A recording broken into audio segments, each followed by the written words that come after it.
Want to get Canva Pro for free? Watch the video till the end because in this video I'm going to share complete procedure.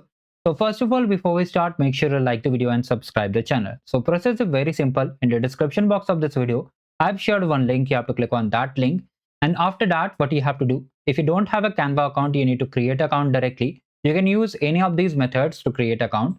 Simply I'm using continue with Google and just I am registering with my Google account over here.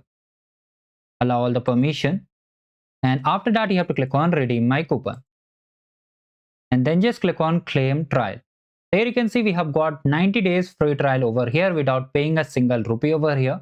Process was very simple and easy. How to verify? So first of all, select any of these options. And from here, you can just verify that your account is pro or not. So just see the purchase history over here. And after you have clicked on purchase history, just go to the billing section and here you can see we have got Canva Pro free of cost without paying over here. Here we have got all the resources over here. Okay, so make sure you like the video and subscribe the channel. Also, if you want Google Gemini Pro also for free of cost, you can just navigate to the channel. You'll find multiple opportunities over here completely free of cost. Thank you, goodbye, and do like the video if you find this video helpful.